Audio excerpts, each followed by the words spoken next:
Everyone here can hear me, right? Great. Okay, great. Yeah, so I'm here mainly to talk about the invasive Amynthus and metaphire earthworms.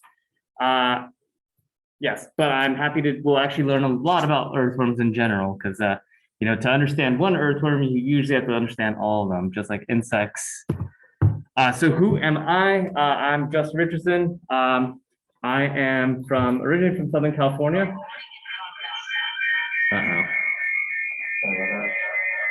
Gotta mute. Originally from Southern California. I did my undergrad at UC Riverside in soil science, then did my PhD at Dartmouth College, and then I'm an assistant professor here at the University of Massachusetts Amherst, so I'm just on the other side of the valley. Great. So I come from a different background than agriculture for the most part. I study biogeochemistry and surface processes. So think about soils, how do rocks weather and release nutrients? Why do nutrients stick around in soils? How do they release toxic metals into the environment? I think about regional and localized pollution. That's what mainly my PhD was, looking about anthropogenic impacts on forests and watersheds across New England. And then I jumped into ecosystem dynamics like agroforestry. And by going into agroforestry, all of a sudden I had to learn about earthworms. It was never something I wanted to learn about. They were just present. And they were nothing like, if you read any of the textbooks about forest biogeochemistry or forest soils of the Northeast, no one ever mentioned earthworms. And all of a sudden I was finding them everywhere. It's like, okay, I think I have to study this because no one else is. Okay, so I'd love to just kind of open this up and hear about from everyone here, both in the audience and also online. What do you guys really know about earthworms? So if anyone wants to be brave and sacrifice and speak up, what do you guys know about earthworms? Just to see where we're at base level.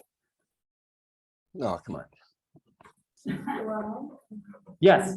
Go ahead. well, no, I was just gonna say, what I know about earthworms, they sort of create our soil. Okay, earthworms create soil. Yeah, absolutely. I heard that when the Europeans came, they brought the night crawlers, and that the enormous earthworms that we now have actually weren't here before, and that they changed the ecosystems in a big way. Is that true? Great, and then earthworms were brought here from Europe. So those are both great points. Going back to the soil formation, Charles Darwin's last book, The Formation of Vegetable Mold, mold was what they'd call soil back then, was all about earthworms creating soils and moving soils. And absolutely, European earthworms have been introduced by the Europeans when they came. Anyone know anything else? Maybe someone in Zoom land or, yes? I have a worm bin. You have a worm bin. Nice. Composting with Inia fetida. Perfect. Vegetable scrap. So they could be used for composting? Great. Yeah, the Inia fetida. Yeah, sorry, in the back. No, I don't know for sure, but that's why I'm here, that we're having a problem with a new invasive worm that comes from Asia. Yeah, the jumping worm? Yes. So what we're here to talk about. Great. Sorry, I think I heard someone rustling on Zoom. Did you have something to mention? Oh man. So Linux, I don't know how to work things. Oops. Okay, guess we'll move forward. Yeah, so earthworms, they're in our everyday world. We don't usually think about them, but they're present, especially when you have your spring rains and earthworms are finally coming out of the ground. They're awakening after hanging out underneath the ground for months, especially the multi-year species. They've just been hanging out in their burrows or hanging out someplace warm where they can avoid freezing. So once it rains, they come to the surface. Earthworms are used as fishing baits. Fish love them, so they're used commonly. And then, as mentioned, earthworms can be used in composting, so vermicomposting. So there's specific species that are used commonly in compost. All right, so what is an earthworm? It's important to note that earthworms are a specific type of organism. Let's see, do I mention it here? Yes. So earthworms belong to the phyla Annelida. So they're not roundworms, so they're not nematodes, and they're not parasitic flatworms. Those are all very different. They're not columbulas. Earthworms are segmented worms of annelids. They have complex structures, just like humans. They actually are closer to humans than, say, things like jellyfish. They're closer to us than jellyfish. Probably midway distance between, say, nematodes and us. They're right in the middle of that. So what do they have? They have a pharynx and a mouth, so they do have a input zone where they eat their food. They have several hearts, so they have multiple heart chambers to circulate their blood. They have a crop or gizzard like birds for where they can store rocks or use rocks to crush stuff up. Annelids have commonly both male and female reproductive organs. So that means that they can find a partner, or if they don't find a partner, they can do it themselves. Mentioned, so that the crop and the gizzard, so again, areas where they can crush stuff up to be able to start digesting materials. We have the cotellum / saddle. The sexual organs can also be located in the cotellum. It's there, once they reach adulthood, they develop the saddle. You can see that they have blood vessels and blood systems. So a lot of the lower worms, like roundworms and nematodes, don't have a cardiovascular tissue or a cardio system, so they don't actually move their blood around, but earthworms do. You can see that then we have segmental nerve system and intestines for digestion. So the old adage that if you cut a worm in half, that you're gonna get two worms is completely false. One half will get the heart, the other half will get the digestive system. So it is an intact organism or animal, and they don't really regrow important parts. If you cut them in half, they would die. Yes, if you cut them in half, they die. That's very true. Okay, yes. So earthworms are detritivores and omnivores. It's very interesting. Earthworms are largely able to survive their metabolic or meet their metabolic needs by eating decomposing organic matter in soil. They can also, though, eat fungi and small protozoa, small soil microorganisms. So yes, they consume the soil organic matter, which is like, decomposing root material, decomposing plant material, or they can eat microscopic biota. So that's, they can eat nematodes, they can eat other things that they're able to digest. A number of microbes actually don't get digested and make it out the back end of an earthworm. There's a huge diversity of earthworms overall. There's 3,000 different species. I guess compared to fungi and bacteria, it's not so big, but compare that to other animals, say like mammals. Yes, earthworms are very hungry. The hungry little earthworm, they can eat 2 to 30 times their body weight in soil every day. I mean, you think about eating, 1 pound of food or 2 pounds of food a day, they can eat 2 to 30 times their body weight. And yes, like I mentioned earlier, cutting a worm in half kills it because one part gets all the important organs like the heart and the other half does not get a heart. Let's see if there's anything else I was gonna mention. Species. I think that's pretty much it. Great. All right. So yes, going back to geology. So, I'm in the Department of Geosciences at the University of Massachusetts Amherst. What am I doing about earthworms? Just fell into it. What's important to know about the Northeast is that about 22,000 years ago, there was a thing called the Laurentide ice sheet. So when we see all the moraines and eskers and the glacial lakes of New England in the Northeast, that's because there was a more than mile thick sheet of ice, 2 miles thick, 3 miles thick in certain parts. And that covered all of the Northeast, all the way down to New Jersey, parts of Pennsylvania, it goes all the way down to Kentucky, parts of Ohio, Indiana. So essentially, when you had the Laurentide ice sheet move in, it wiped out all of the native earthworms because they can't survive under a mile of ice. Now, there are some soils that survived the glaciation, but most of the soil of New England also was scraped off and pushed off into the ocean.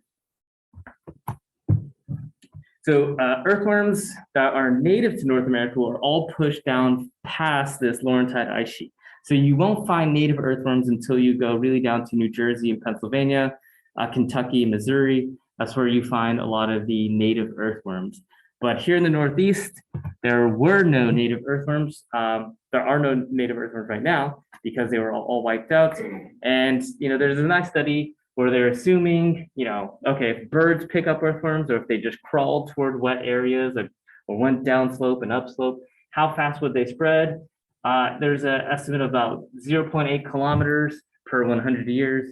So there's no way in the 22,000 years that they had crawled all the way back from New Jersey up, cross the Connecticut River to make it all the way back up into Massachusetts. So thus they're not naturally here, the natives. All of the other ones are introduced. Did you have a question? No question? Okay, yeah, if you have any questions, you can feel free to stop me. And are you checking the chat for questions? Well, we'll probably have to do that later on. Okay, I no tried worries. to, like, log in here and it was giving that weird feedback. Okay, no worries. All right, well, if you are on Zoom, hold questions to the end. I promise I'll answer them. Yes, all right. So I have a couple of questions just to make sure people are awake because it is early. So just think to yourselves, which state of these following has native earthworms present? Massachusetts, Vermont, New Hampshire, New York, or North Carolina? Think about geography, gotta remember. All right, so it sounds like everyone's got the correct answer. New York State was glaciated, New Hampshire was glaciated, Vermont was glaciated, Massachusetts was glaciated, New Jersey, half of the state was glaciated, and Pennsylvania, only like the northwest part was glaciated. The Allegheny Plateau largely escaped glaciation. Ooh, okay, yes. So that means that the forests of New York and New England have largely developed without earthworms present. Yes, so I'm a soil scientist by training and hang out with the geoscientists. We get some very interesting types of soils. All of these soils can be characterized by the presence of decomposing leaf litter on the surface of the soil. And roots love to hang out in that area because that's where nutrients are being released by the leaves that are decomposing. And whenever there's a big rain event during the summer, those shallow roots are going to sop up that rain. And so the top parts are what we call inceptisols. These are early young soils that are still developing. They might have been mixed due to either erosion or some other process.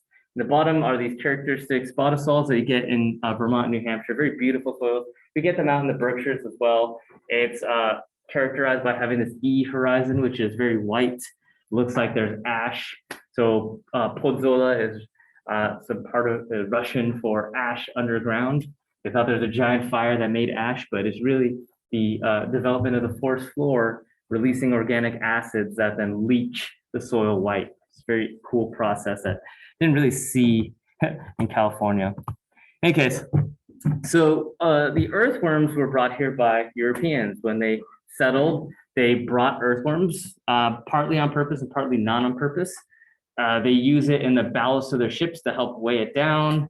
They also brought it over when they were bringing over goods, and they had it when they had horses. They would have the earthworms living in the horse poop.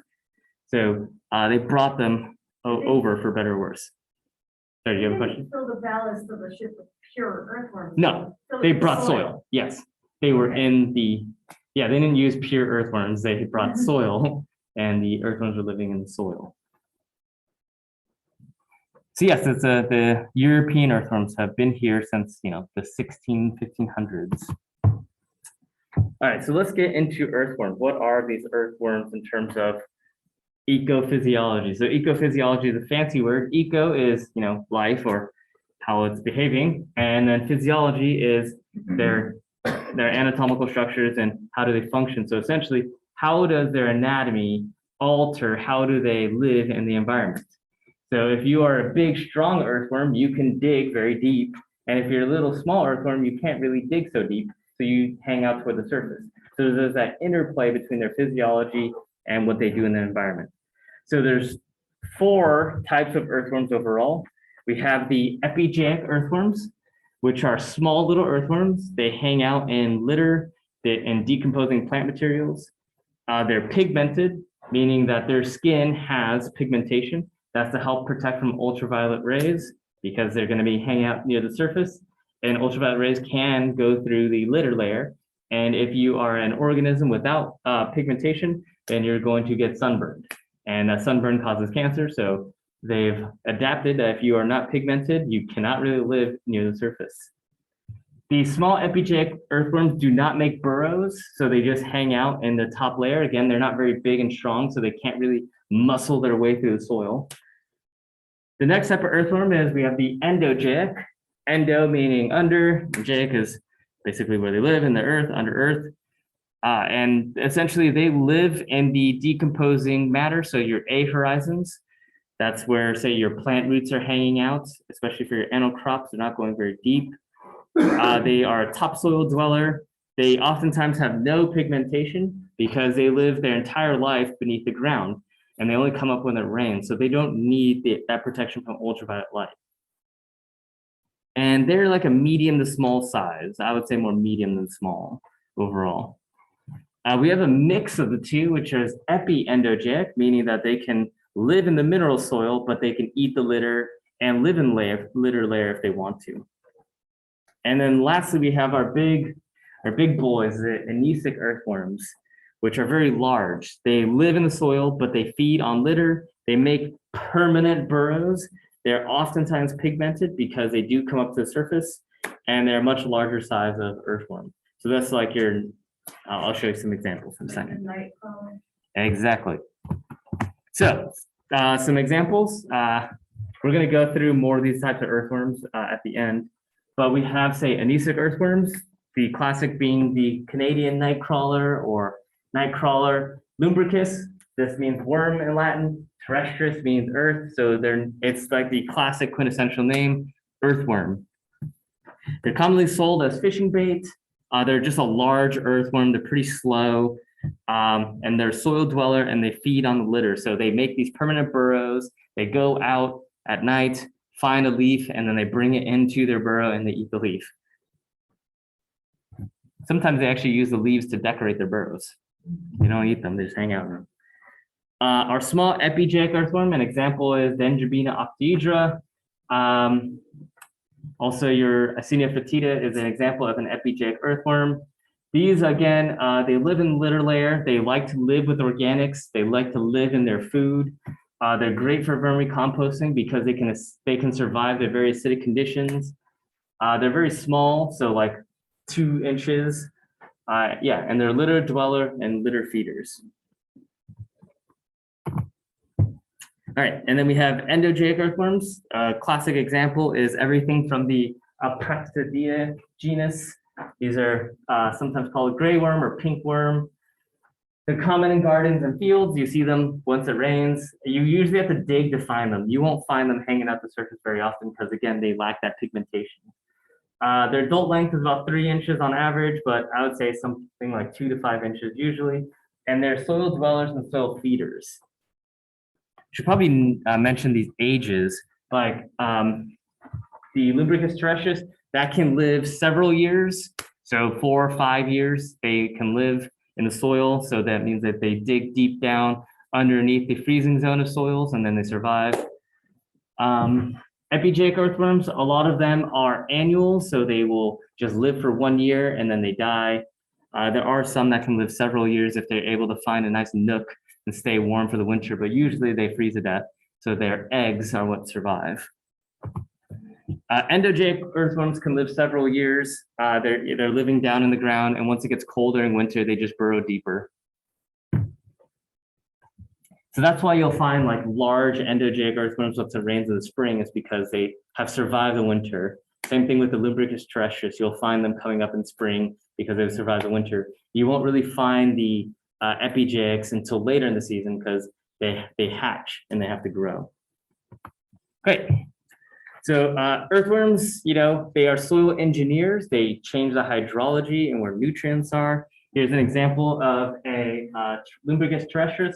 Lumbricus terrestris have been studied since Charles Darwin. He noted that they always grab the leaf by the petiole. They will spin leaves around or go all the way around to find the petiole to be able to drag it into their burrow to eat. Yeah, so these anisic earthworms consume leaf litter. You can clearly see the mouth part there, that it is a mouth. Epigeic earthworms, they consume the leaf litter, and then endogeic, These are really your soil mixers. So the endogeic and also your anesic to an extent, they will mix the soil. They will turn the soil over. So those beautiful horizons of E horizons and A horizons that you get without earthworms, they usually are lost. I think I have a slide on that coming up.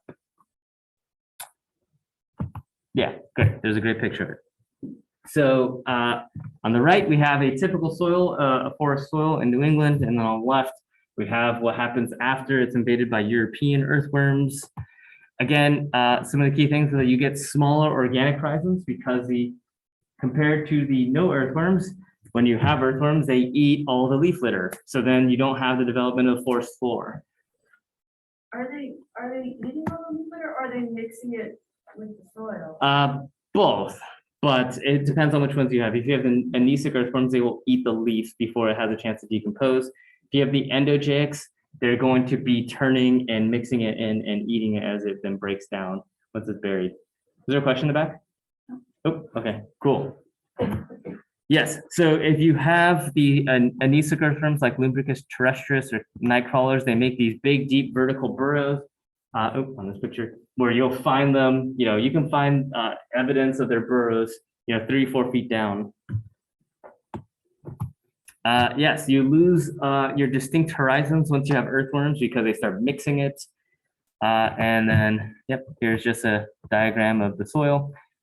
So organic horizon, then you have a horizon that's starting to develop into E horizon. Then you have a nice B horizon formed. On the right, we have an A horizon that's much deeper and mixed. We have weak structure for the B horizon. Yes.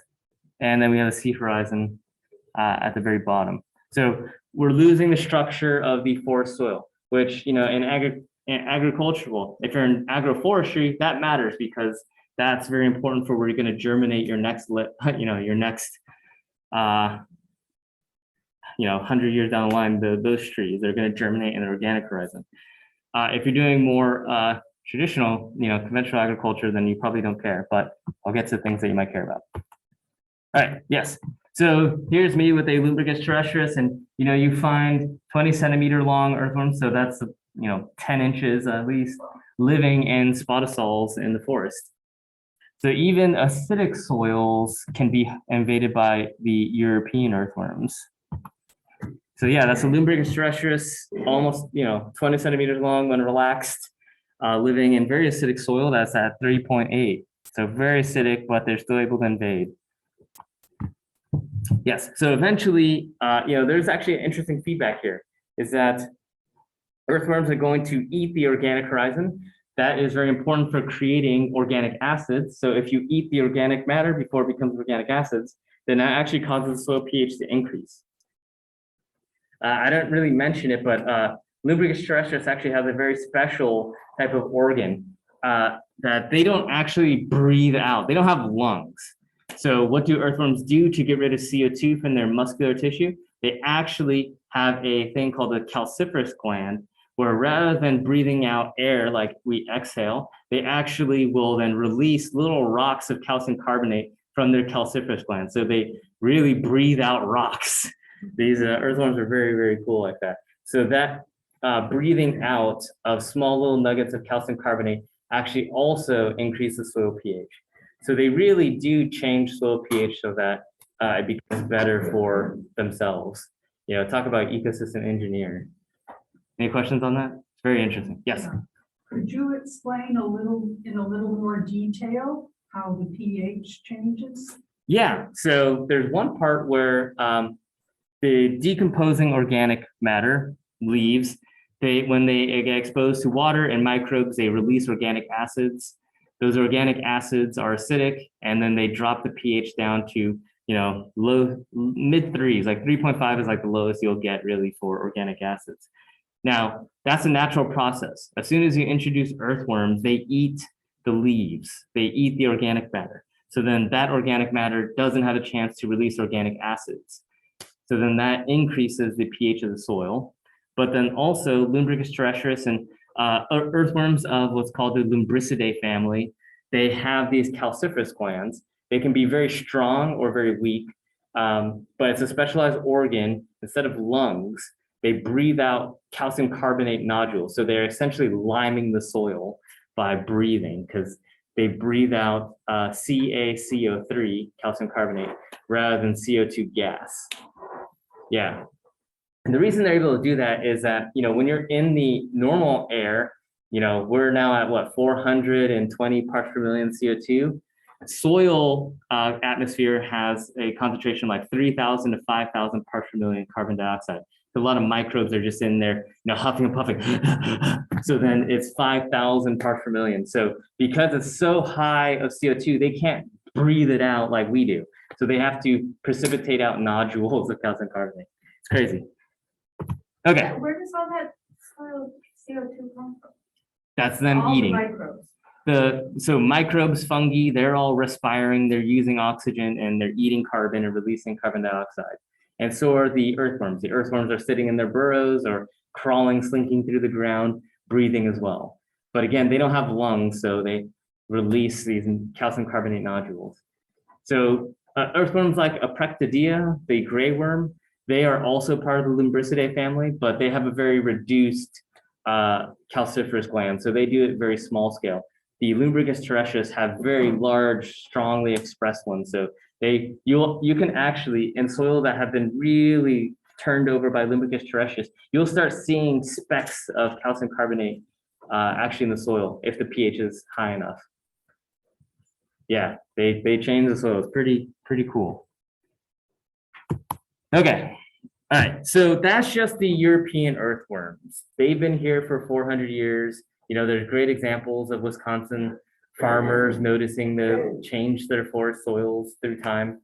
But what we're experiencing is a new wave of these Asiatic earthworms, the jumping worms. So they come from two main genus or genera. That's the Metaphyre and the Amynthus. And they're proving to be very adept and consequential invaders for sure. Okay. So what are the Amynthus and Metaphyre earthworms?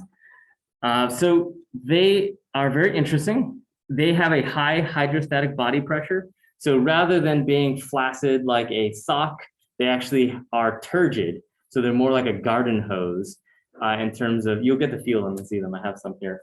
But essentially they're able to move like a snake when they're threatened. Most earthworms undulate segment by segment, but these are able to have that high body static pressure to then snake off and slither off.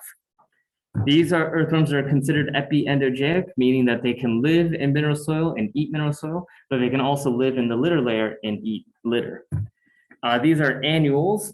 They hatch in the spring and die in the winter. My colleagues that have tried to rear them continuously find that they are pretty much programmed for death after a year. Like you can't, even if you give them ideal food and ideal conditions, they still peter out after a year and they die. Most of the time they die in winter.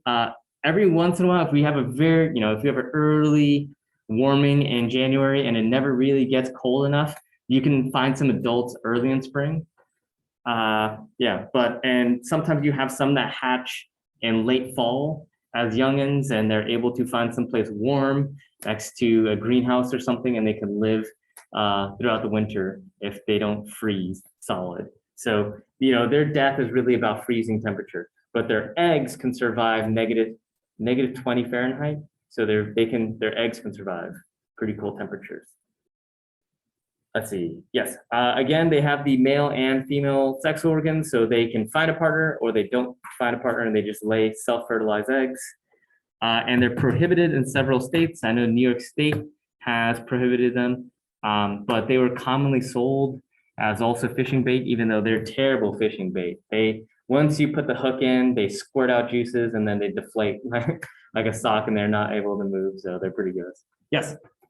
So do they lay eggs in the fall and the eggs over winter? Or? Yes, a good question. So when do these Amynthus and Metaphyre lay eggs? They lay eggs continuously. As long as they are an adult, they will continuously lay eggs. They can lay 4 or 5 batches of eggs and you can have multiple earthworms per egg. Yeah. Do you have a question? No, you good? Okay, cool. All right, so just to make sure people are awake, just take a second to think, what is their physiological group for the metaphire and amynthus earthworms? Are they epigic, endogic, epiendogic, or are they amesic? Anyone? Great. Sounds like it. Epiendogic. Great. They can live in the litter layer. They can live in the mineral soil. I've seen them living in logs that are, punky and wet. They'll live there. They can really live in places that you don't expect. They can live in potted soils in your house if they're there. They can really get around. All right.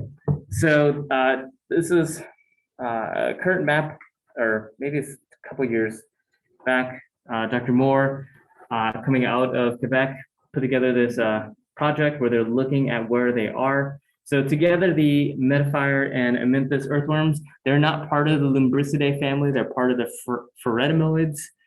So just a different family of earthworms. And these little black dots are confirmed locations where they've been found. So they stretch all the way from Florida, all the way up to Maine, all the way west to Minnesota. And I've colleagues, I've found them in California and the Pacific Northwest. So they really got about very quickly. Yes. By humans moving around. Yes. So humans are moving them around. Absolutely. There's no way they can slink and slither that fast. Yes. When you say quickly, how long have they been here? Yeah, I think I have a slide on that. So how long have they been in the United States? Good question. Okay. So why do we care about these earthworms, these amynthus and metaphire? They're large, so they're the size of Lumbricus terrestris, and they're very abundant. The second one is that native understory plants struggle to grow once they're invaded. And then also for my interest, like I've been very interested in their ability to bioaccumulate toxic metals. That's why I got into the earthworm game, is to think about how do they alter soils and bioaccumulate pollution from the 50s and 60s. All right, so first off, the metaphire and amynthus earthworms, they are large and abundant.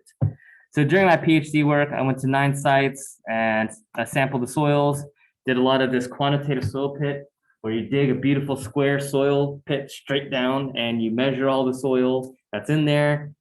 We do all this chemical and physical testing and then hand sort all the earthworms. So I didn't do the mustard. Mustarding is lazy. You got to dig that hole and find them. Yep, so there's an example of digging a soil pit. We go down as deep as we can.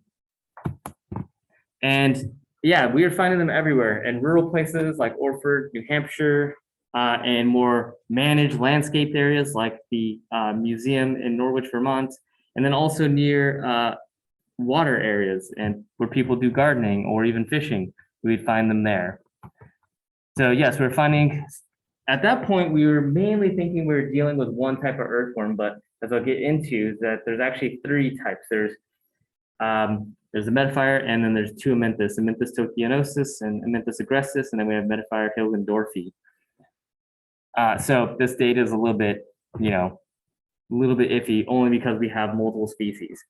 But anyways, what's important here is that the Amynthus agressus or Amynthus earthworms would have 60 individuals per meter squared. So that's a very high population. That's 60 earthworms within a square about this big on average. And they're very large. So, their dry weight is almost half a gram. So you'll get to see how large they can get. So when you compare their large weight and their high abundance with all the other earthworms, you see that they actually are pretty formidable mass of earthworms that are eating and moving and turning the soils over. Yeah, so again, because they're large body mass and high abundance, they actually have a huge biomass in soils compared to the other European earthworms. So Aprectidea rosea, Aprectidea tuberculata, Dendrobina octaedra, Lumbricus rubellus, Lumbricus terrestris, and Octalasian cyaneum, they are much smaller in overall body mass and abundance when you consider it per unit area. That's just the European way. They are more in tune with being in the soils and living in the forest soils. These jumping worms are much larger and they're there to eat, party, and then leave without cleaning, Could that have anything to do with the fact that the European ones have been there longer? Partly. There are some hypotheses that the Amynthus are able to eat what the European earthworms are not able to eat.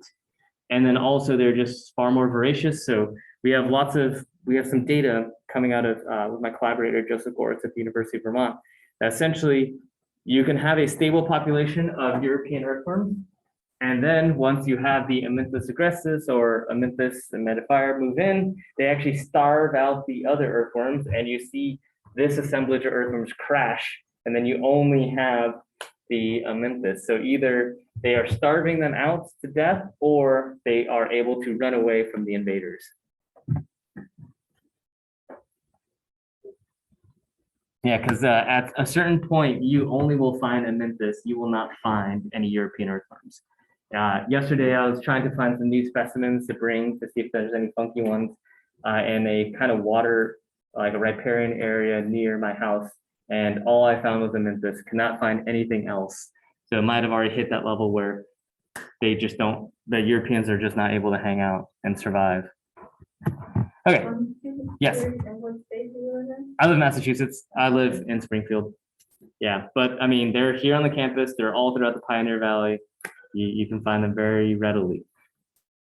Okay, so in urban areas, I mean, if you want to talk about a huge invasion, the city of Poughkeepsie, New York is the perfect example. I was doing work looking at pollution coming from waste incinerators, and I just stumbled on this other project, which is very interesting, that the jumping worms, aka the emetifier and Amynthus earthworms, were present at 22 of 28 randomly selected forests across the city. That's a huge diaspora and ability to move around. 22 out of 28 forests randomly selected had these Amynthus and emetifier earthworms. So yeah, these were places near golf courses, places near wooded landscapes, wooded areas behind businesses, and even in woodlots next to agricultural fields. We're finding them. I guess, no, I'll mention it later. Okay, yeah. Yes, so yeah, we're finding lots of emetifier and Amynthus earthworms across the sites. Here's like our population. So they weren't quite, I mean, I guess in total, we're finding about 60 individuals per meter squared. But it's very interesting to note that, the Hilgendorfi, which is a very large earthworm, we're finding less of versus the agrestis, which is the medium size of the jumping worms. Yeah. So yeah, we're finding them across agricultural areas, commercial lands, land preserves, and residential areas. So how did this distribution happen? How do they get everywhere? They can't walk, they can't buy a plane ticket, they can't buy a bus. How are they getting everywhere?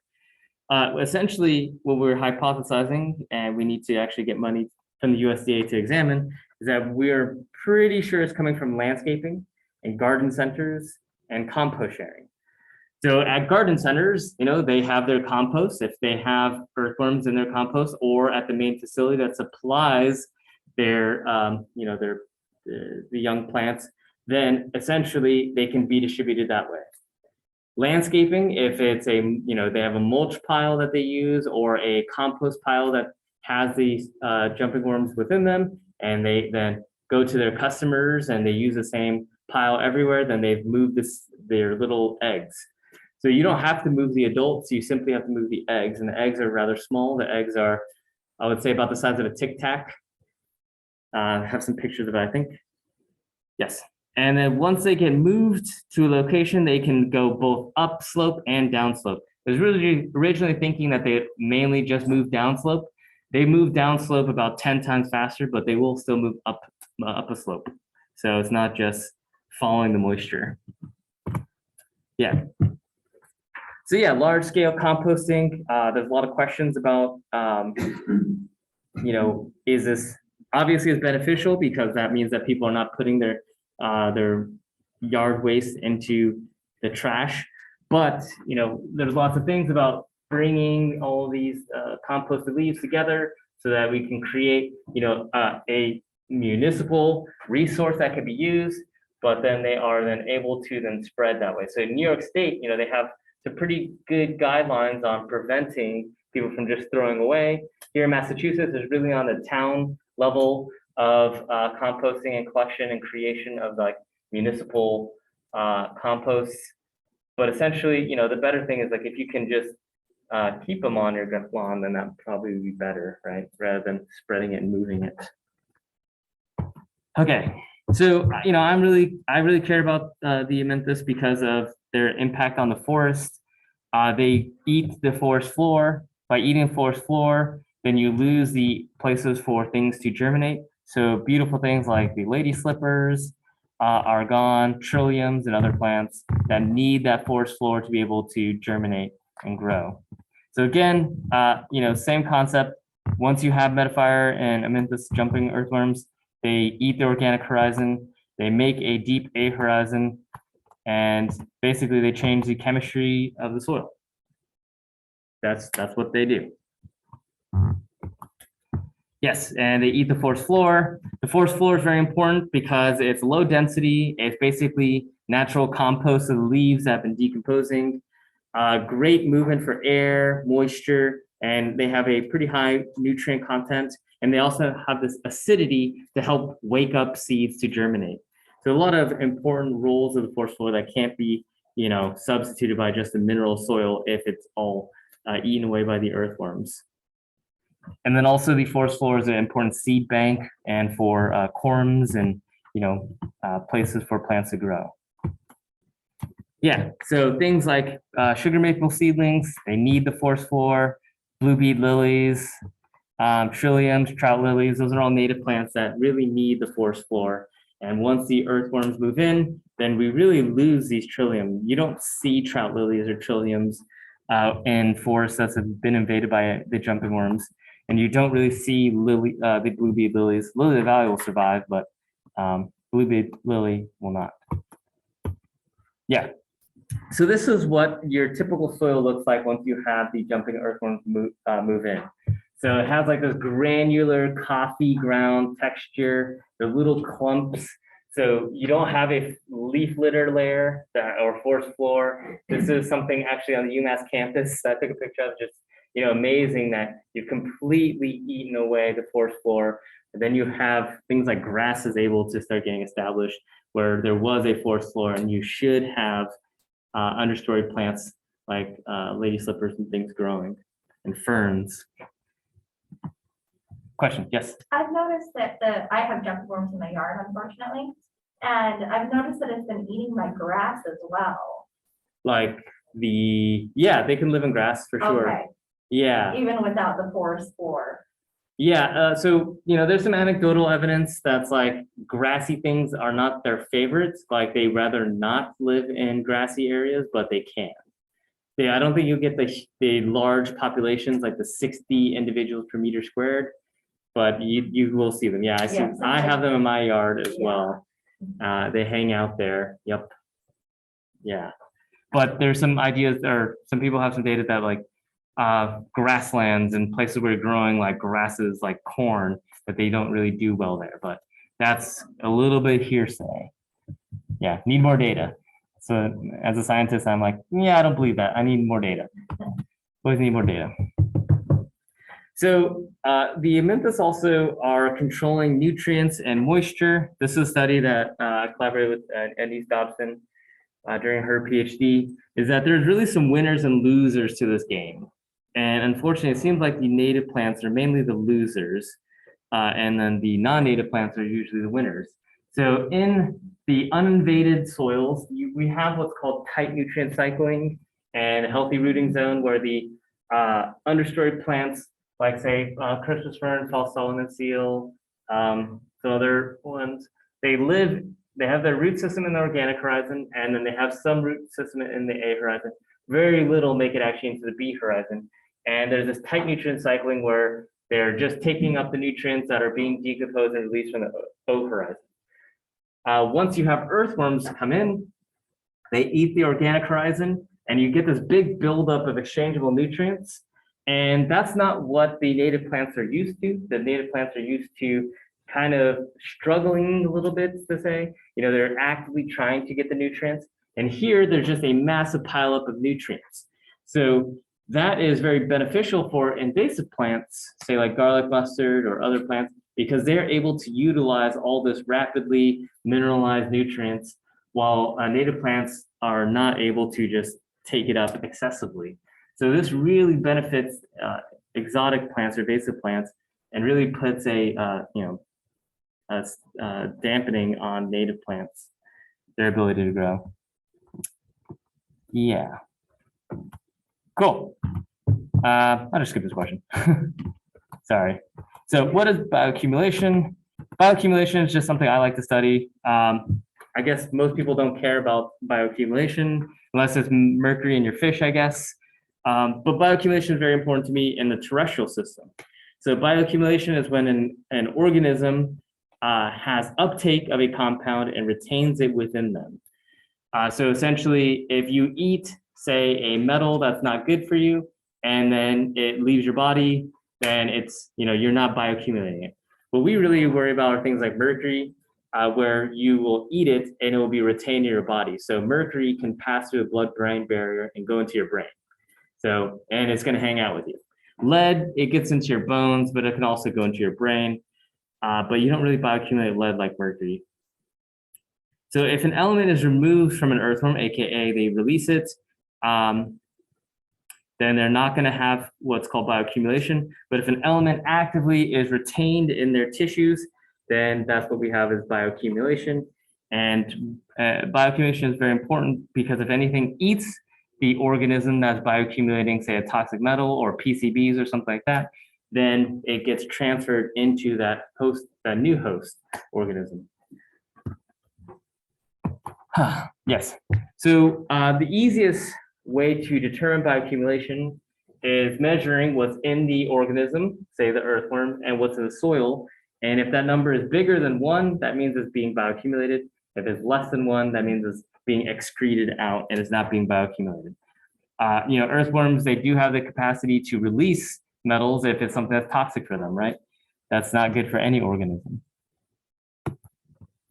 Yep, so yeah, Dr. Joseph Gore at the UVM and my collaborator, Dr. Tom Sismer at the University of Reading over in UK.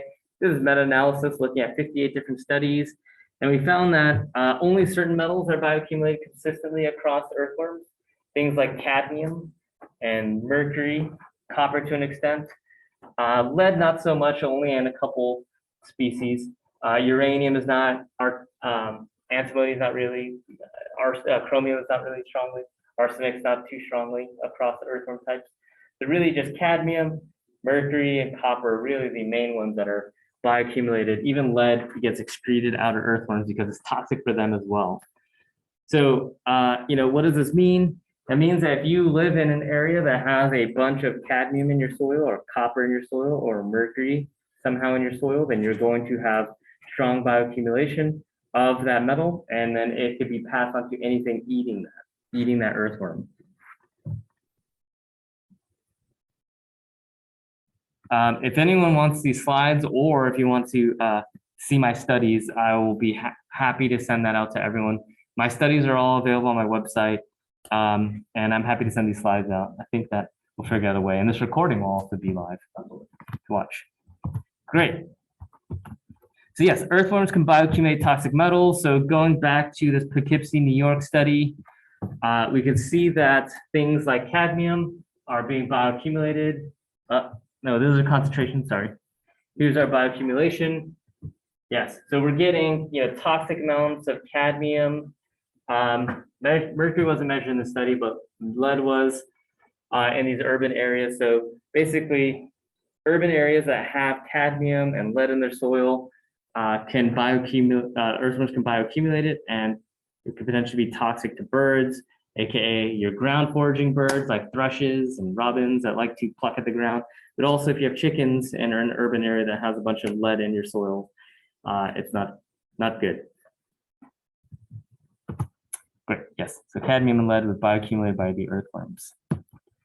Okay, I'm just gonna skip that. Okay, get to what you guys really want. So what do these earthworms mean for fields and gardeners? So, mainly I've worked in forested areas, but I do have a little bit of a agricultural interest. So we've been doing some more work in agriculture areas as of late. But the key thing is here is that this is a very new, novel invasion. I mean, I guess I didn't have a slide on it. The first observation that's known of the Amherst earthworms were back in the 1930s, 1940s. There were some trees brought over from Japan in Washington, D.C. area, and that's the first description we know of the Amherst being in the United States. Really, it really exploded around 2011 or 2010. That's when we started seeing them be found in urban areas. And they really have exploded in the past 10 years because of unmitigated movement by landscaping companies and composting and horticulture. They've just are found everywhere now. Yes, but because this is such a new invasion, it's still hard to grapple. Where are they? What is the impacts on soils in agricultural and non-agricultural soils? And then what do we do to control them? This is all very new. It's the cutting edge of science, for better or worse. So some of the immediate questions and goals that we're trying to figure out is what do they do to crops and soils? We don't even really know per se. It's a lot of unstudied questions that we have because it's been long known that earthworms are very important. In fact, one of the biological soil health indicators is the number of earthworms in your soils, right? So this is a little bit of a conflicting view if we want them there, but they're bad. So we don't know if they cause damage to plants per se. We don't know if they actually damage root systems. It's unclear if they, with their little mouths, bite the small, root hairs. That's unknown how much they do that. Or is it that they just completely change the ability of the soil to dry out? That's what's damaging the roots. So it's not clear which plants and how do they damage, or if they even do damage to agricultural systems. I know personally that in some hothouse tomato operations that these earthworms are like a godsend. They're very excellent at turning over and releasing nutrients. So, these Amherst and butterfly earthworms, they chomp through organic matter. They love it. They eat it. They really destroy the soil structure. They chomp, they mix, they release nutrients. So that could potentially be actually a net positive. But if you're an organic farmer and you're working really hard to, get your soil organic matter concentration above 5, then 5% by mass, you're probably going to then be very angry because they're going to eat your organic matter and release it as CO2, eventually back as CO2. They have a very weak calciferous gland, so they don't really do a lot of the carbonate production, calcium carbonate production. So yeah, we don't know what the damage is to crops or ornamental plants. That's something that's at the cutting edge. There's a lot of gardeners out there that say, hey, my hostas don't do so well when they're around, or hey, my azaleas and hydrangeas don't do so well. And it's like, well, we haven't really studied it, so we don't have the data to say yes or no. We don't know if they're going to be beneficial to, say, like strawberry crops or cabbage, things like that, Brassicaceae. They have the ability to mobilize lots of nutrients, so that might be a big gain. But if it's all being leached out or they're damaging the roots, then that's a net, net loss. Yeah. So again, yes.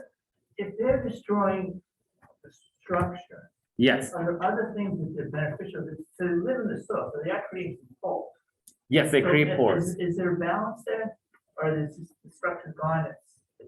But it's not going to penetrate. Water's not going to have any time penetrating. So yeah, it's once the Amherst move in, they definitely change the porosity. Water can move in quite rapidly. In fact, we worry about water moving in so quickly that it can cause erosion of the soil because the soil particles are just so light they can be carried. They don't really plug up soil. So the porosity, the gas movement, the soil can definitely breathe. It can definitely receive water and have rapid infiltration percolation when they change that structure. So when I'm talking about they lose the structure, they're losing their macro aggregates. They definitely create all these smaller granular smaller aggregates. So they're not having the large soil structure. Things like anisic earthworms can create very deep burrows. So your Lumbricus terrestris could be good or bad. They make these burrows that could be 3-4 feet deep. Out west, there's lots of issues where they can actually be Lumbricus terrestris can make these deep burrows that go into tile drainage. So then you have your nutrients wash straight through and off your field and into the tile drains and goes out into, Ohio River. But we don't have that issue per se because we don't do tile drainage, I hope, here. So yeah, there's some question about net benefits. If you have the jumping worms moving through, are they going to mix and release nutrients from organic matter? That's a net gain. Does that mean that you can apply different types of organic matter that you used to not be able to apply? Are they going to eat the crop residues faster so that can build organic matter faster? These are all very important questions that we need some funding to be able to pursue in depth. Jumping worms can increase the soil pH. They have a very weak calciferous gland, but they are able to breathe out calcium carbonate, just not to the extent that, say, Lumbricus terrestris can. And like I mentioned, they can decompose plant residues very fast. So maybe they are able to eat things that were not degradable by previous soil earthworms present. So those are some of the immediate goals that we're trying to solve. Yes. So some long-term goals, like if it's possible, we want to avoid spreading them until we can really get a hold on what do they do. And I guess we rely on everyone here and in the internet world to determine what plants are they noticing cannot do well once you have them established. What crops don't do so well when they are being grown in this invaded soils. Yeah, so little is known about which crops are affected. We want to figure out, are annual crops, are the perennial woody stuff, going to be impacted? Are your blueberries impacted? Are your strawberries impacted? Those kind of things, trying to figure out which crops are being impacted and how. Yeah, so we want to avoid sharing soil and mulch, especially if you know that they are present in my garden. I don't move my soil to anyone else's stuff. If I'm going to give anyone any plants, I have to then bare root it and then put into new soil that I've purchased elsewhere. It's a big pain, but it's just one way to prevent spreading it.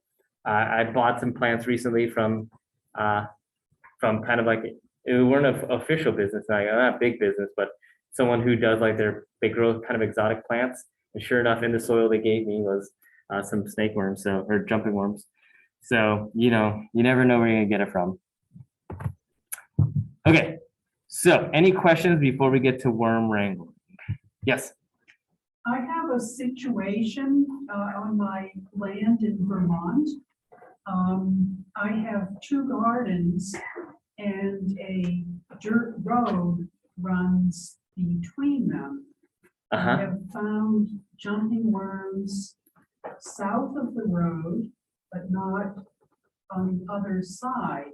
That's good. So what, I assume they won't just kind of walk across because it's heavily compacted. So what can I do to prevent the transfer or movement to the other garden on the other side of the road? So for those in Zoom land, what can we do to prevent their movements, even across the road or from other gardens? I don't want to give you false hope and say you can prevent them. I know that they will cross asphalt when it rains, and they'll cover cross streets if it's moist enough. And even like physical barriers, I mean, they can escape out of tubs like this because they can slink through and compress their body and decompress their body to snake out. Yeah, the only way that we keep the earthworms in bins, 100% is to make a double ring layer. Essentially, if earthworms have to plop off a surface and get over a surface, they can't do it. So we have to put a double ring of plastic around like our buckets. That's the only way to really keep them in there. I don't want to give you false hope and say you can keep them out. I mean, all you need is one bird to pick one up and say, nope, and drop it. And yeah, but that's very strange that they haven't crossed yet. That's a good thing though. I don't know. Just keep vigilant and yeah, just note where they are. Yeah, so there's some ideas about compounds like TC extracts and other compounds that can be used. And, I don't want to say they can or cannot be used. There's a number of people who are doing some homegrown experiments and see reductions in their populations, but there's currently no compound that the USDA has for worms as a wormicide. Yeah, so Wouldn't that, I mean, if you had Vermicide. something that would kill the worms, wouldn't it kill just about everything else in the That's- soil as well? exactly it, is that there are a lot of other organisms that are probably going to be impacted, say larval stages of insects that are important, or your native columbulas, and probably nematodes. So And your whole yeah. soil microbiology. yeah, so it's there's nothing yet. We're hoping to be able to get funding to actually do that kind of work. Not me personally, I don't do that, but finding a pesticide specialist to do that. Yes, other questions about? So were you, trees came from Japan in the 1930s and 40s, Yes, so this, that's the first observation of the Aminthuses back in 1930s, 40s, and from trees from Japan so they're native in Japan. and Korea and Korea. a couple other northern China. So is there a collaboration and studies going on to see how, do they consider these worms a problem in their countries? Or is it that their vegetation and other competitors are sort of keeping everything in balance? Yeah, great question. So the question is, what do these Amynthus look like in their native habitat? You know, why do they explode here? From my talks with Dr. Joseph Goris and others who went over to Japan to go look for these earthworms, essentially they live in very disturbed areas in Japan, and that's where you'll find them. You won't find them in the forests of Japan and Korea, really. They only live in the disturbed areas. And one of the issues there is that, well, there's a lot of things going on. There's parasitism, there's things that live in the soils that are parasites that we don't necessarily want to bring to our soils that could wipe out things. Also, Japan soils are, it's an active volcanic chain. So there's a lot of mixing going on. You don't have a lot of, soils that are just sitting there. And you have to think about it like Japan has a lot of these like very dynamic system. Like you have bamboo growing crazy there, right? So, and then stilt grass and all these other, very competitive organisms that live there. So I would say it's like bringing, a professional athlete to a high school team. It's just, they're going to crush it because they're just in a very competitive area, native, and then they move to a non-competitive area, and then they can proliferate and explode. Yeah. So there's things that are keeping them in check there that we can't necessarily replicate or are not sure we want to replicate here. There's lots of work on going on with like bacteria and protozoans and other things that can infect and kill them, but at what cost to other things native here, Yes. So in that exploration, and you mentioned the sort of barriers that you put, keep it. Yes. So what about traps? Traps. So the question is, can we trap them? Yeah, they can be used, but I mean, you're reducing the populations is not a bad idea. There's many types of traps. There's like the classic pitfall trap where you dig a hole, you put some attractant there, or you just dig a hole, be lined in plastic, and then worms can just fall into it and insects can fall into it. It's a classic way to collect things passively. You can definitely trap them. I know a number of people who do that. It reduces their population. Doesn't get rid of them, but it does reduce their population. I mean, you can. Yeah. So it's not all doom and gloom. I will say that, I was talking with some colleagues recently, Angela Gupta out of the University of Minnesota Extension System. And, some things to recognize is that, having the worms is such an invasion of one's privacy, right? It is your private garden and something came in and is now eating and destroying things, right? So to note that it is, one part of your extension of yourself is being violated by these worms. So that's pretty harsh language, but that's why I could really feel this doom and gloom. Like you're uninvited. Why are you here? How do I get rid of you? Well, the same was true of the European worms. It's not really any different. I mean, we don't know that it's different. I mean, there have been centuries of the European worms being here. Yeah, so the the key thing is to, it's not all doom and gloom. They might be beneficial. We might be fine with growing most of our plants. The understory, as long as we can prevent them from moving into, unfortunately, Vermont and other areas that really are kind of the central hosts of native understory plants, then we're doing all right for now. Yeah, so it's not all doom and gloom. Okay, so I am going to go through these different common types of earthworms, and then I'll show some examples, and then we can all get our hands a little dirty. Great. So first off, IDing earthworms is not easy if you're trying to go species-wise. I was just gonna see, check the chat real quick. And see if Oh, yeah. there's, Do you want to check the chat? questions. Yeah. So for everyone here, I've passed out two ID sheets. One of them is by Worm Watch out of, oh my gosh, Minnesota, I'm pretty sure, 99% sure. And then the other one is a European derived, so that's why all the spelling is very English. But I like the pictures in there. You're probably not going to see most of the earthworms, so I'm just going to go through some of the most common earthworms. Is there questions? I don't want to interrupt that. I'm Okay. just not logging real quick out here. Sure. So we're going to go through some of the common earthworms. Now, don't expect to get to species without some extensive training. To really get down to species, you need to look at their paired setae and count all the rings like a tree or segments. And for the most part, you don't need to do that. As long as you can get the general basics, you can determine if it's an epigeic, epiendogeic, endogeic, or anesic earthworm. And then from there, you should be able to understand, okay, this is a small one that lives in litter layer. It's probably fine. Or this is the anesic earthworm. It's going to make these deep burrows. It's probably fine. Or if it's a jumping worm, be like, uh-oh, I have a jumping worm. So getting down to genus is probably the most important aspect for IDing earthworms.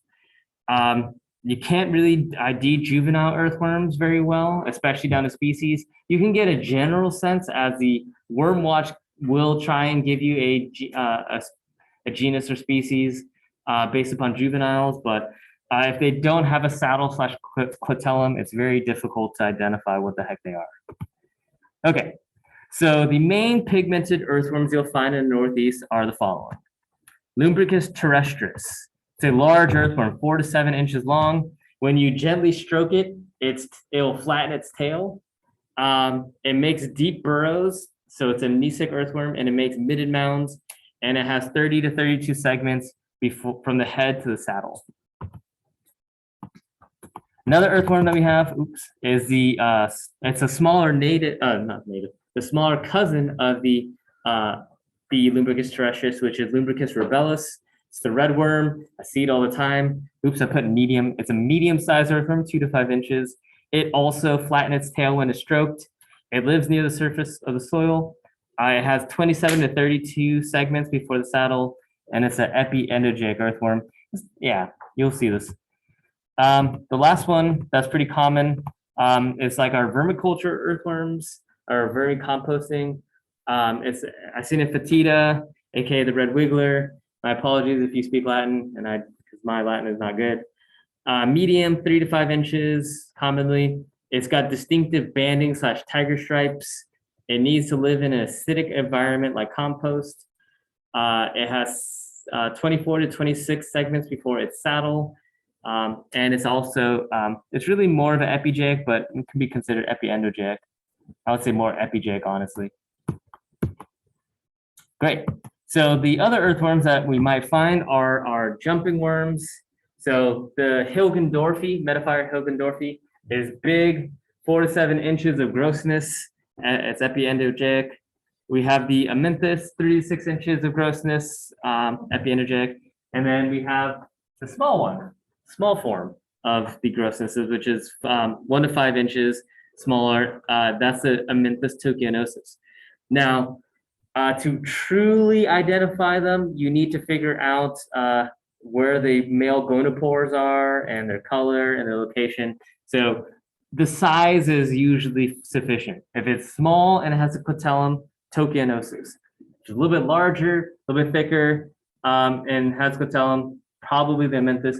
And if it's jumbo size, almost exclusively the Hilgendorfi, which is very large.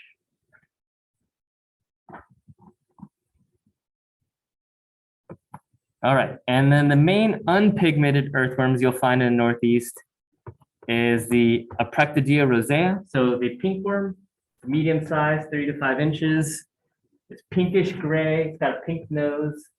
I was trying to find some, couldn't find them. It was just so dry out recently that they really buried themselves very deep. So I didn't bring any of these, sadly. Their saddle's 25 to 32 segments from the head, and these are endogeic, meaning they love to live in the mineral soil. Next one is the Apractid caliginosa. You know, all the Apractideas are pretty similar. They're this pinkish head, pinkish gray body. You have 32 to 34 segments to the saddle. Again, endogeic and lives completely in the soil. And then lastly, we have the Octalasian cyanium. I mean, this one's pretty easy, distinct pink, sorry, not pink, excuse me, yellow tail. So it's got a yellow tail, very distinct for the Octalasian cyanium. It's almost got a blue body. It's so gray that's almost blue. You really only find these in very moist environments near rivers and streams. Saddles, 29 to 32 segments, and completely endogeic as well. Okay, so let's actually check out some earthworm species.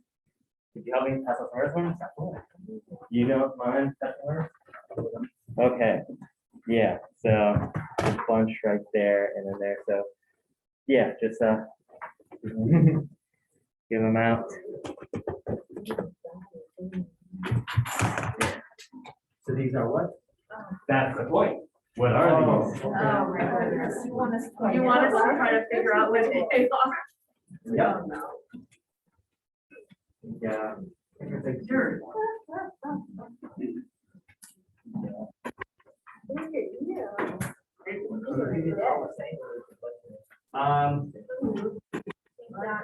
There's he's giving one from a different day, so you'll be able to.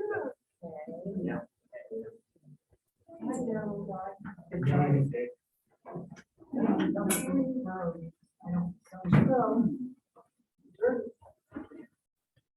Yeah, so key things, look at its coloration. Fair enough.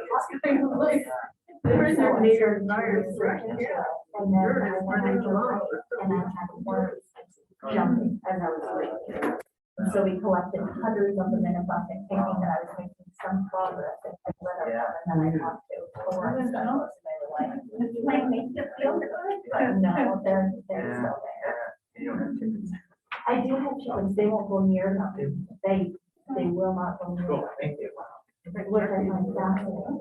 Yeah, that's what it's called. I don't have turkeys, but yeah, my chickens will not go near them. I live in Holland, Connecticut.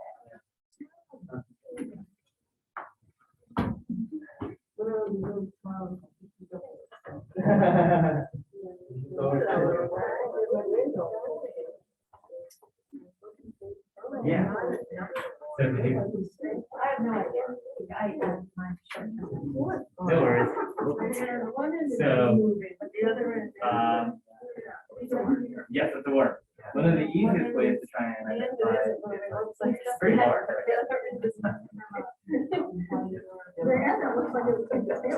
No, no pun intended.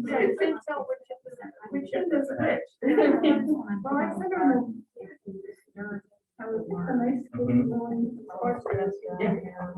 Yeah, that's kind of yeah. So it's a pretty large one, right? Yeah, how do you? Yeah. Any ideas? Of it? So there's some where if you give it a little stroke, they actually. This is an active, so this guy's active, man. Sometimes it doesn't. Not right.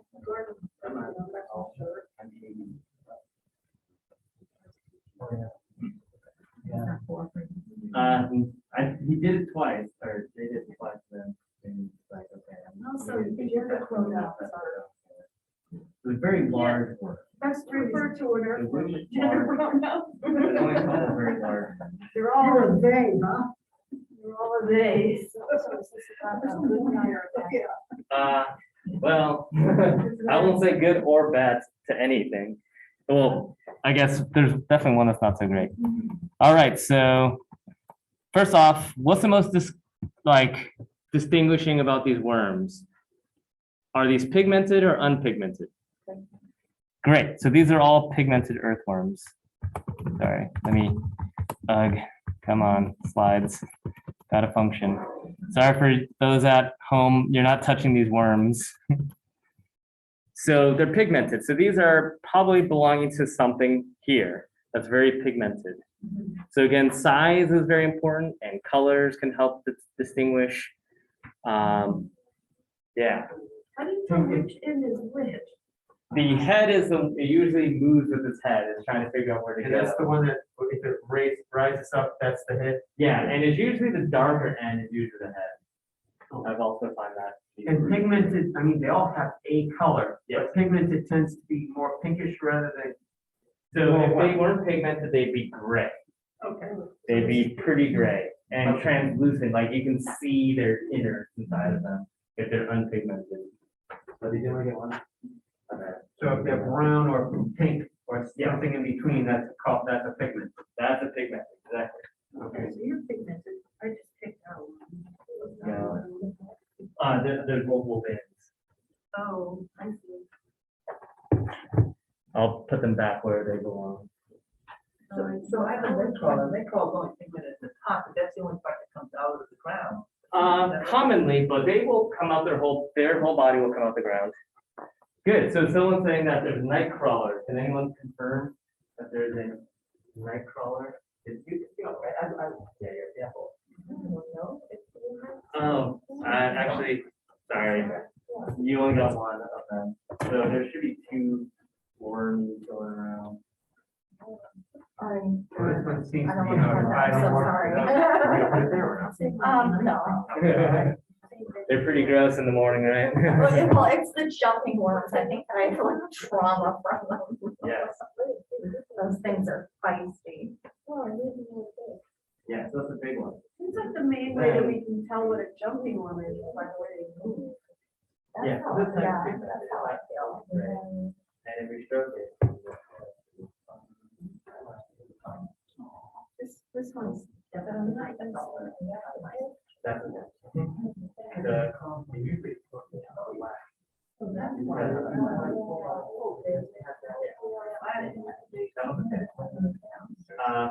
Been looking at the darker.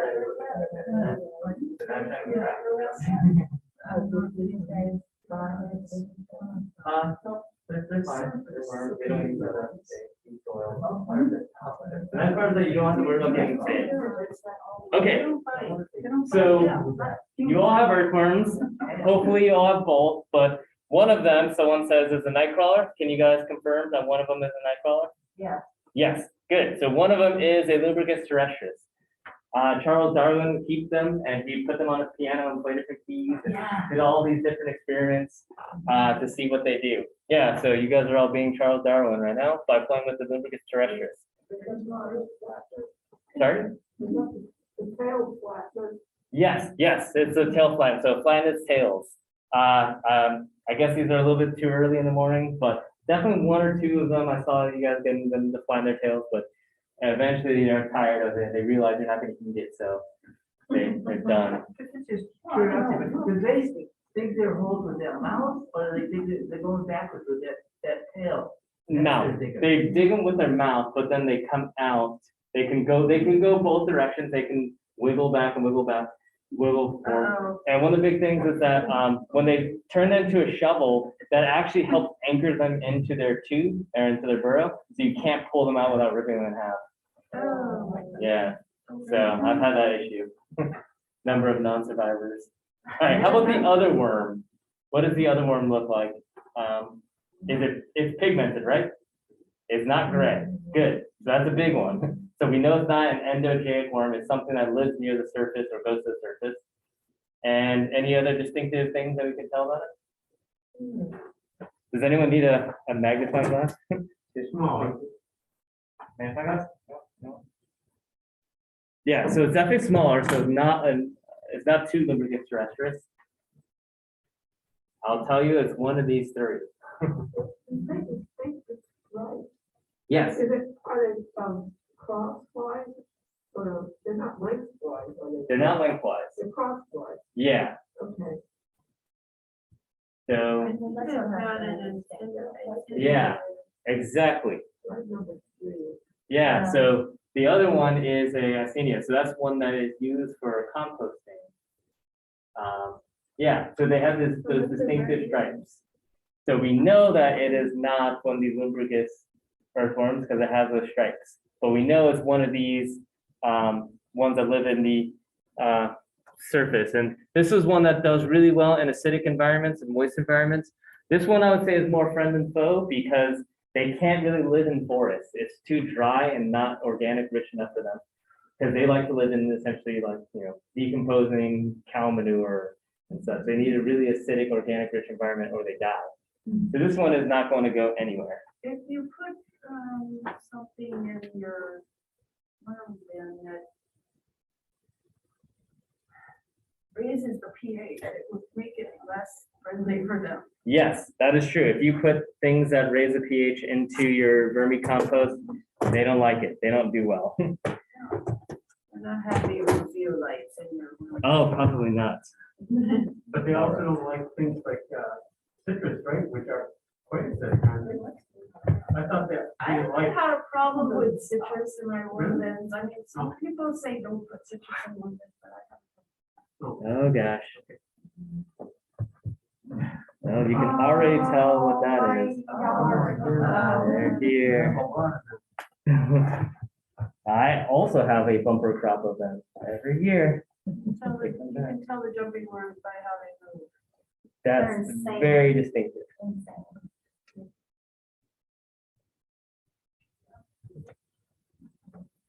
So for those who, has anyone not seen one and wants to see? I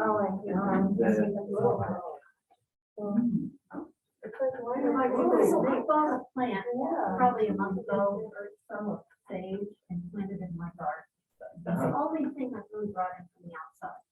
And I'm going home and dig that up and wrap it in. I mean, and- you're probably fine if it didn't have them, but if it did have them, then yes. Too late. Would they have spread already? Yeah, I haven't seen anything like that. Yeah, I think, don't let those run away. I'm gonna see if I can find the other ones. But you can see that they really changed the photo structure, where it's now all granular, right? It's like very granular. That's what they do. So you don't have any issues with infiltration. Very good stuff.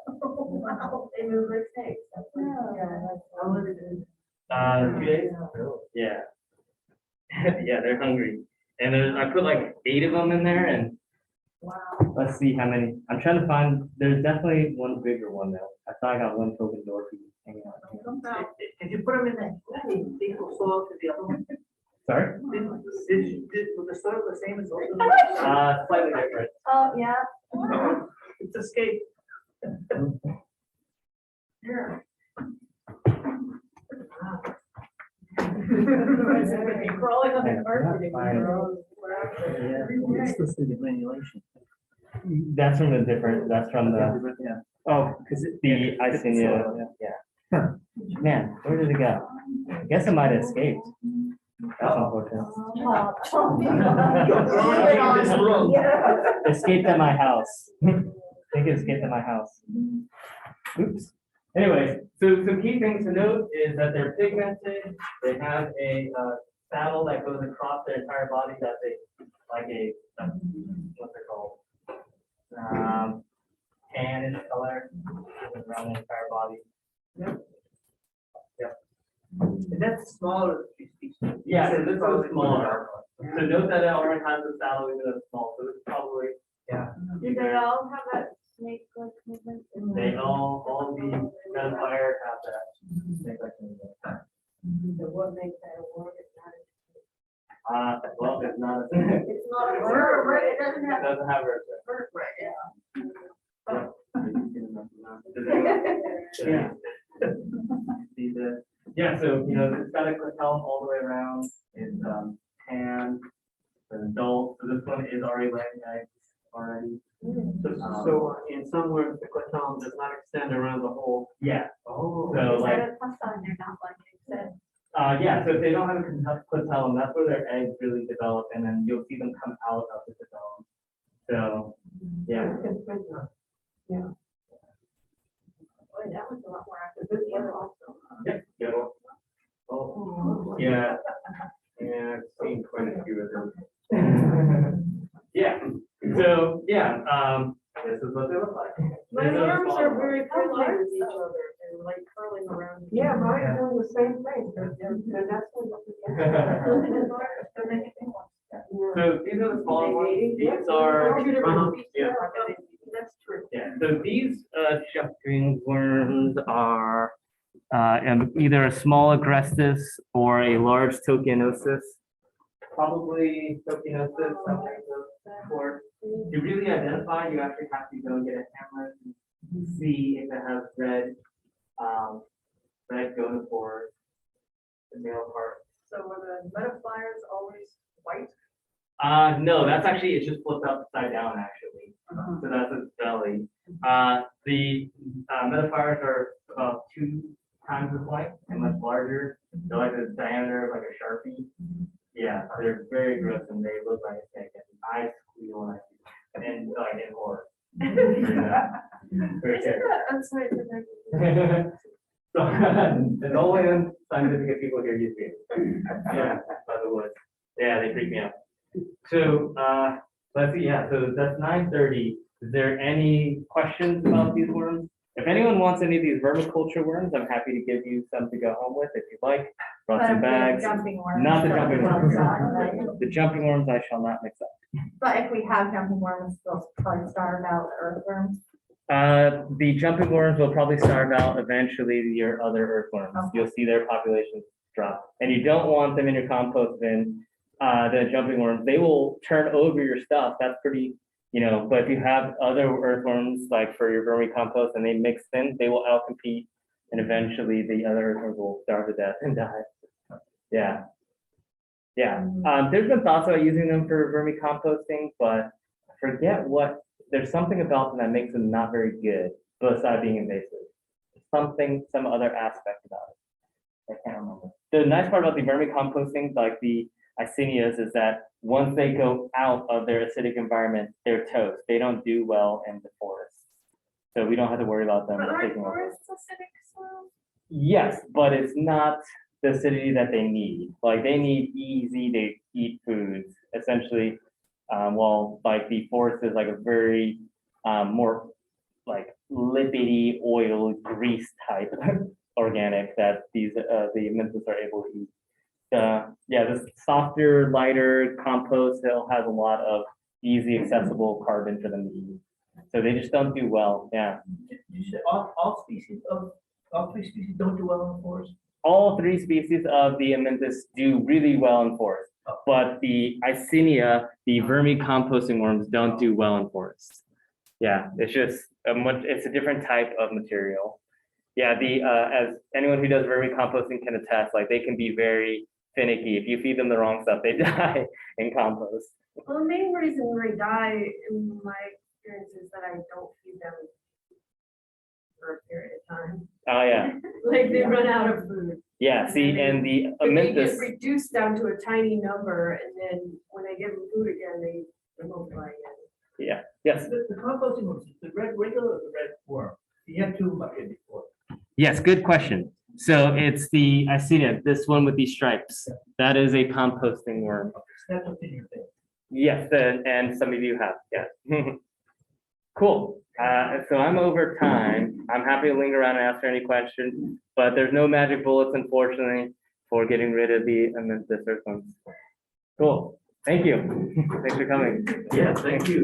Yeah, I'll come around and grab the worms. Okay, and what, I didn't hear you say, what is the definition or the meaning of those other layers of soil, those horizons? Is that- Yes. O stands for organic, I Yes. get that, but what is A and what is B? Yeah. Why do you make those distinctions? Yeah, A is like your topsoil. It has a bunch of organic matter. That's where most of your roots are living.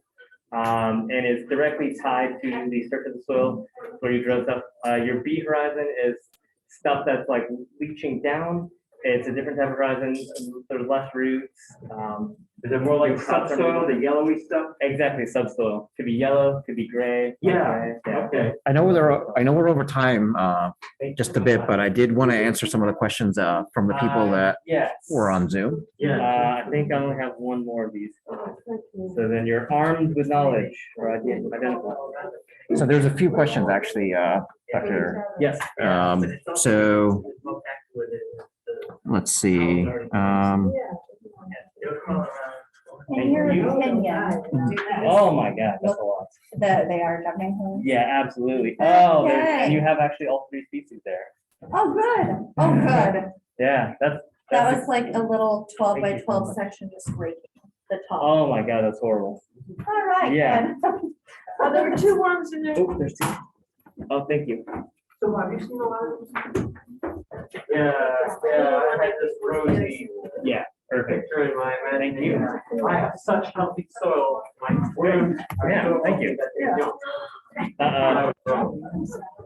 Merci. What is the- That's yeah. No worries, thank you. And if anyone wants any, I'm happy to give you the good worms. Bad worms go through bad worms. There we go. Thank you very much. That was a great presentation. I'm in a community garden, and the community garden field chair this year said, told the city to stop bringing us wood chips. She said wood chips. Are what bring- How many people joined that? Somehow. I mean, she said, she I said. think there was because about 11 or so. Thank you. Jumping worms eat cellulose. So They we shouldn't can. have we shouldn't have wood chips. It doesn't make any sense to me. Everything eats cellulose. We're trying to ban cellulose. in Yeah, the you can't garden. really ban it. You can't eliminate cellulose. So It's really that people are bringing in the eggs, the snake or jumping worm eggs with the mulch. That's what they're really worried about. if they're freshly chewed up trees, how would they have? They can live in decomposing trees and on the surface of trees. Or if they're That left to was pile gonna be for a my while. question. When they come in with wood chips. Yes, absolutely. Yeah, especially like if you make a big So I pile have- and they can just crawl into there. She said that you can use bagged wood chips. So That if you, doesn't, I don't. if you leave the bag out in a summer day, like the past week, the eggs would be non-viable. Yeah. Yeah, that's a tough one. So I should get wood chips. Yeah, that would be even better. Yeah, if you can get them on site. Yeah. Sorry. No, there's just one question here, actually, from Bruce Piper. He asks, Thanks, Bruce. are there bioremediation, or are there bioremediators for jumping worms? Bioremediation. Not that I know of. They're trying to figure out some parasites that can infect and kill the Memphis and metaphyres, but not that I know of right now. So there's no biocontrol. Besides chickens like to eat them, but chickens don't really dig that deep for them, so can't get rid of them all. Chickens will eat every other kind of worm and Yeah. any other. Bruce, does that answer your question? You can actually come off of mute. Be careful with Yes, I guess I had my question answered much earlier. worms are doing by them. Okay, great. So, Yeah, that is All also right, true. We don't well, want for people those to- that were on Zoom, thank you for joining the session. And these will actually, again, these slides can be available if needed, but there's going to be a recording of this as well. could I ask one more question? Yes, absolutely. Yes, thanks, yeah. There's like a other worm. The last slide had 3 pictures on it. The one on the left, it showed like potentially a clitellum in the rear, 2 clitellums, head and tail. Actually, I'll have Exactly. Dr. Richardson actually What was mention. the question? Bruce, can you go ahead and repeat that? Sure. Your last slide, I'd like just get the identification of the last worm on the last slide. It looked like it had 2 clitellums, one at the tail as well as the head. Yes, so that was Octolasian cyanium. Yeah, I'm not sure if you can see it. Can they see this right now? You got to share the screen. Um, Oh, there it is. There it is. Oh, you can see it? Yeah. Yeah, Oculaceum cyanium. There's one main saddle. It's the orange saddle toward the head. The head is on the right. The tail is on the left. There's a yellow tail. Yeah, but the saddle is where the eggs and sexual reproductive organs are probably located. So it's, yeah. Octalacin. I gotta look that one up. Thank you. Yeah, if you're in moist areas, you'll find them, but they don't like dry areas. I rarely see them in dry areas. Okay. Okay, thank you. Cool, thanks. Made a big mess. This is meant to be a potential. All right, thank you all. Have a good day. Grass. Yes. She says she sends her chickens, and chickens are afraid.